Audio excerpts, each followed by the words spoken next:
नमस्कार। पूर्व में हमने बोध का मतलब, जागरूकता और खेल खेल में बोध के बारे में चर्चा की है। आज इस तीसरे और आखिरी वीडियो में मैं बोध की परतें के बारे में अपनी अंतर्दृष्टि साझा करूंगा। बोध शुद्ध रूप से प्रायोगिक अनुभव और अनुभूति का विषय है। हमें न केवल इससे परिचित होना है, बल्कि इसे हमें अपनी सभी ज्ञात और अज्ञात परतों में, ज्ञात और अज्ञात शरीरों में, ज्ञात और अज्ञात अवस्थाओं में आत्मसात करने की आवश्यकता है। इसे हमारे अनुभव के सभी स्तरों पर प्रयोग में लाने की आवश्यकता है, चाहे वह शरीर हो, मन के विचार हो या भावनाएं हो।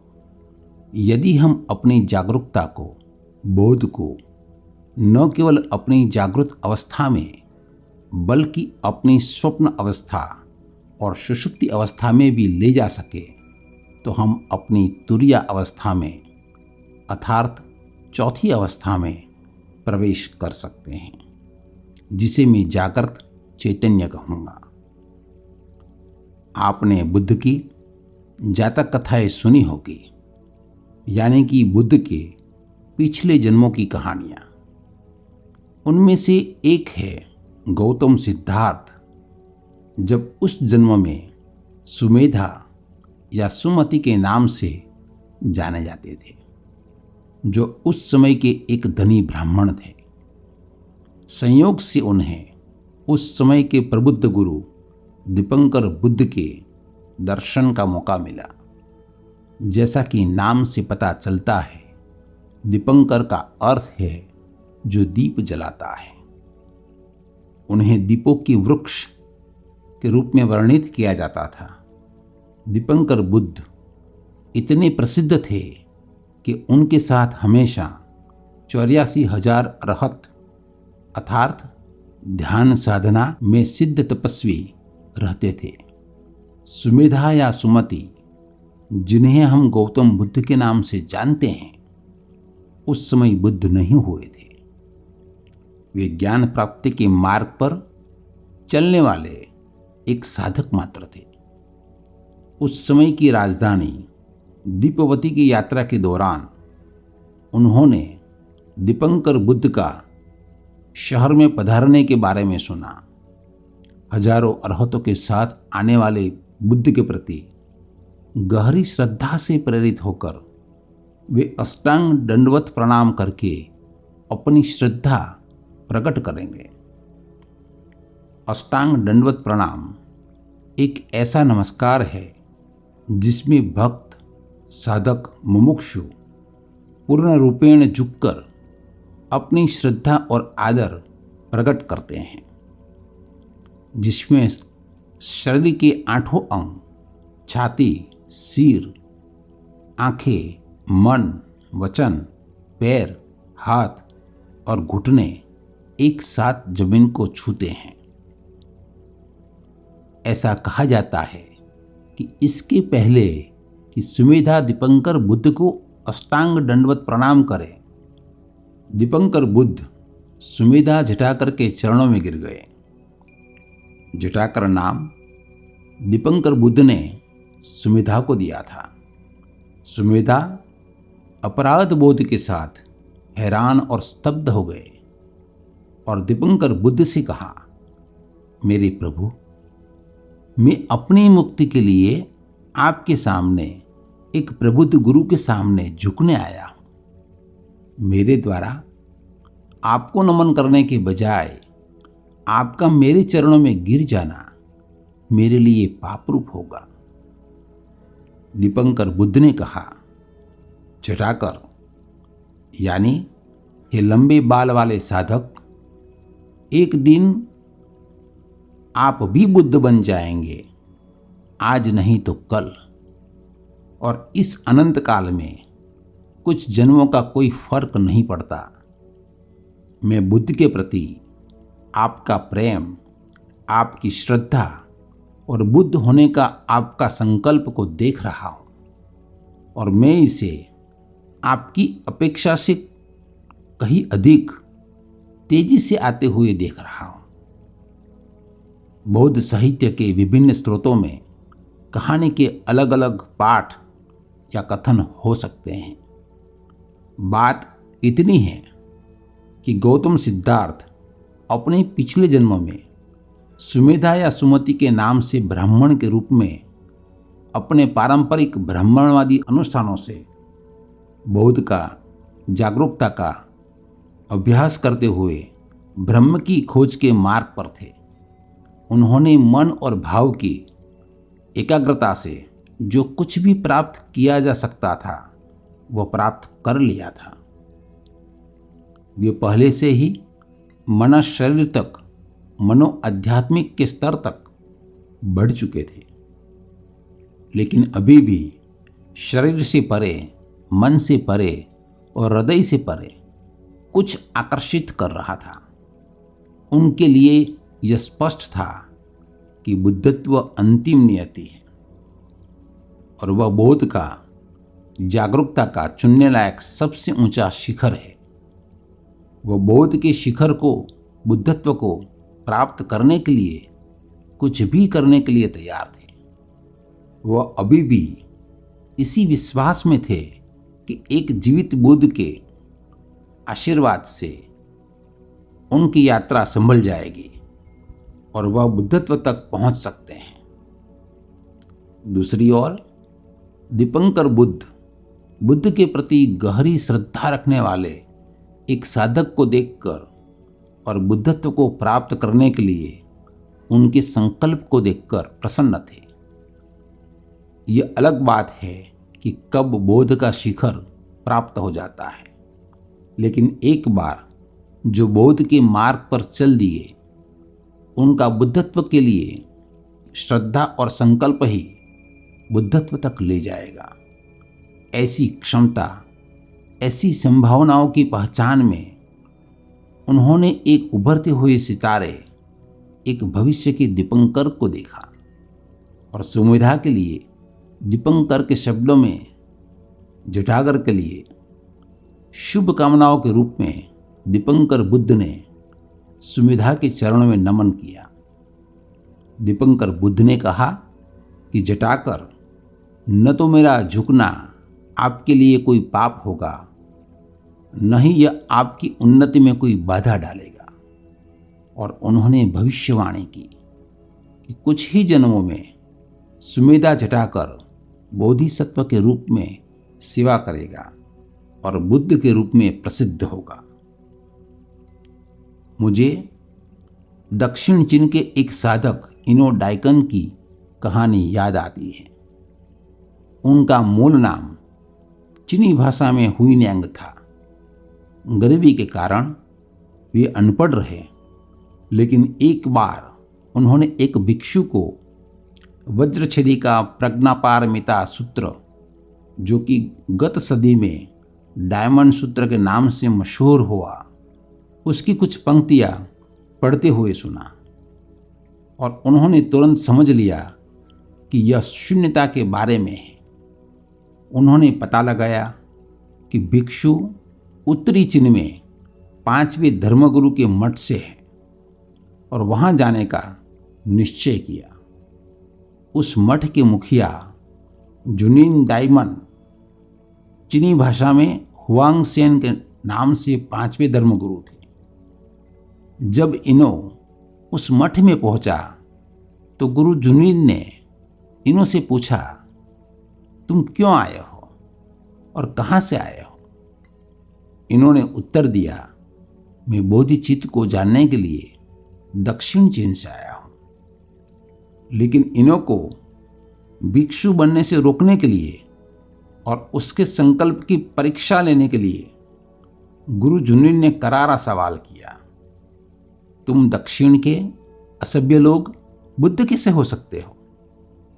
इन्होंने विनम्रता से उत्तर दिया, बोधिचित्त में क्या उत्तर, क्या दक्षिण। फिर से गुरु जुनिन ने पूछा, क्या आपको वास्तव में भिक्षु होना है? क्या आपने बोधिचित्त के बारे में बड़ी बात नहीं की? फिर आपको यहां भिक्षु होने की क्या आवश्यकता है? इन्होंने सोचा, बोधिचित्त के लिए उनकी आकांक्षा ने उन्हें एक साधक की बजाय एक अहंकारी के रूप में पेश किया। इन्होंने घुटने टेककर और हाथ जोड़कर प्रार्थना की, मुझ पर दया करो, कृपया मुझे निकम्मा न समझे और मेरा अस्वीकार न करें।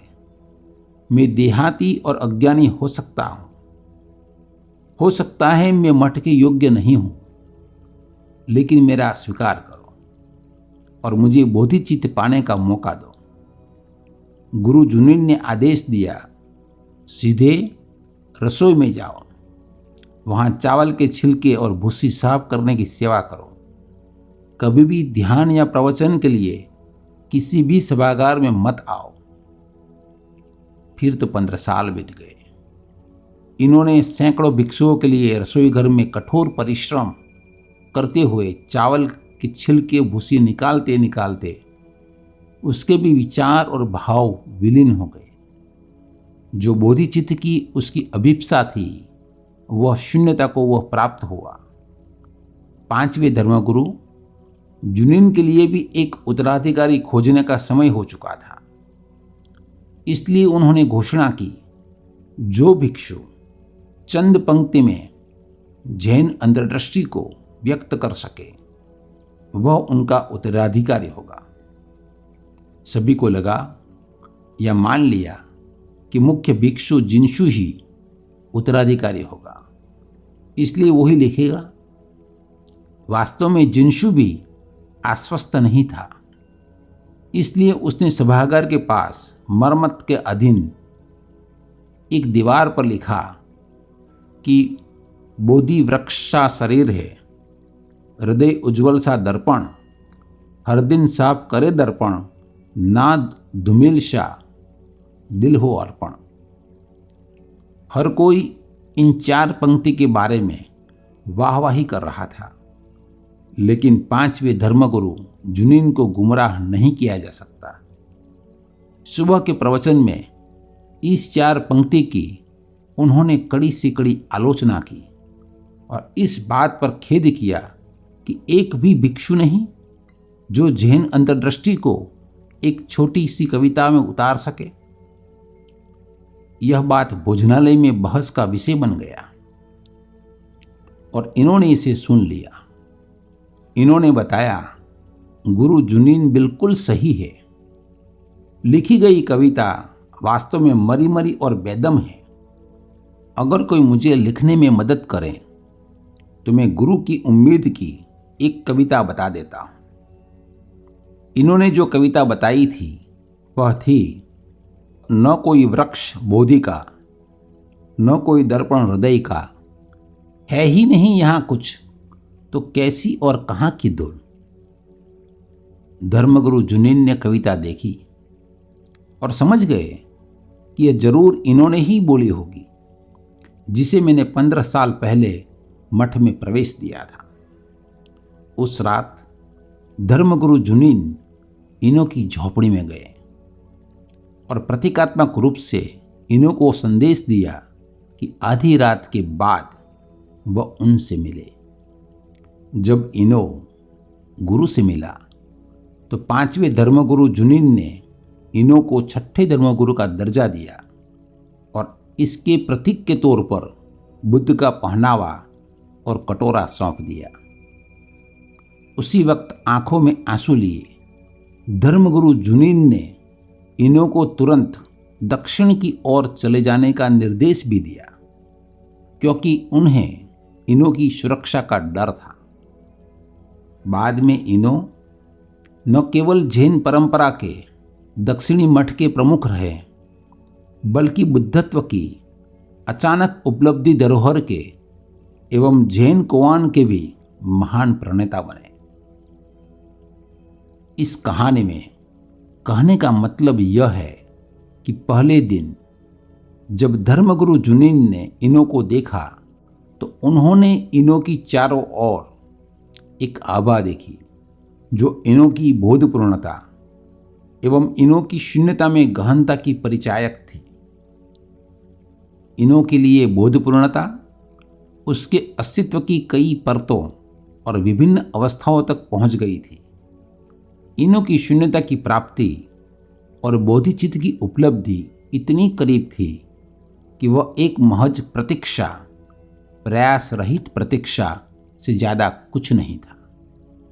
यह सटीक वजह थी मठ में प्रवेश से पहले उसकी परीक्षा के बहाने उसे दीक्षित होने से हतोत्साहित करने की, उसे अस्वीकार करने की, यहाँ तक कि उसे अपमानित करने की। धर्मगुरु जुनीन को प्रतीति थी कि चाहे उसे मठ में प्रवेश मिले या न मिले, उसके अंदर बौद्ध की ज्योति पहले से ही प्रज्वलित थी और देर सवेर वो बोधिसत्व बन जाएगा और बुद्ध भी हो जाएगा। क्या आपने सुना है कि बुद्ध ने एक ही समय में सारिपुत और मोदगल्यायन को दीक्षा दी और करीब करीब एक सप्ताह के भीतर दोनों को ज्ञान की प्राप्ति हो गई। जब वे दीक्षा के लिए बुद्ध के पास पहुंचे तो दोनों ही जाने माने गुरु थे और सैकड़ों उनके साधक अनुयायी थे। दोनों ही बौद्ध के शिखर के बहुत करीब पहुंचे थे, लेकिन फिर भी बुद्धत्व, बोधिचित्त, परम शून्यता की ओर कुछ बहाव, कुछ झुकना, कुछ समर्पण अभी बाकी था। उनकी बोधपूर्णता की गहनता ने उनके अस्तित्व की सबसे गहरी परतों के साथ साथ उनकी चेतना की सभी अवस्थाओं में प्रवेश किया होगा, और फिर भी कुछ ऐसा था जो उनकी अस्मिता को रोके रखा था, जिसे केवल बुद्ध की उपस्थिति ही मिटा सकती थी। और इसलिए संन्यास के करीब एक सप्ताह के भीतर ही दोनों ही बुद्धत्व को उपलब्ध हो गए। दोनों ही करीब करीब बुद्ध के समकक्ष थे और फिर भी अपना पूरा जीवन काल बुद्ध के शिष्य बने रहे। बोध का बोध पूर्णता में विलय, शून्यता में डूबना, बुद्धत्व की उपलब्धि शाश्वत अकथ कहानी है। बोध शुद्ध रूप से प्रायोगिक अनुभव व अनुभूति का विषय है। हमें शरीर, मन और भाव के स्तर पर अपने अस्तित्व की प्रत्येक परत में, अपने प्रत्येक आंतरिक शरीर में और उससे परे बोध का दीप जलाने की आवश्यकता है। बोध की यात्रा प्रयोग और अनुभव तक सीमित नहीं है, बल्कि हमारे सभी ज्ञात और अज्ञात रूपों और आकारों, भाव और धारणा से बहुत आगे तक जाती है। शुरू में यह वैसा है जैसा कि संत कबीर कहते थे, बूंद समाने समुद्र में, यानी बूंद समुद्र में गिर गई। लेकिन चरम उत्कर्ष पर यह वैसा ही है जैसा कि कबीर ने पलट के कहा था, समुद्र समाना बूंद में, यानी समंदर ही बूंद में विलीन हो गया। वह बोध पूर्णता और बोधिचित्त हम सभी के लिए उपलब्ध हो और परम शून्यता हम सब पर छा जाए, ऐसी भावना के साथ मैं विराम लेता हूँ। बोध के बारे में तीनों वीडियो को सुनने के लिए आपका बहुत बहुत धन्यवाद।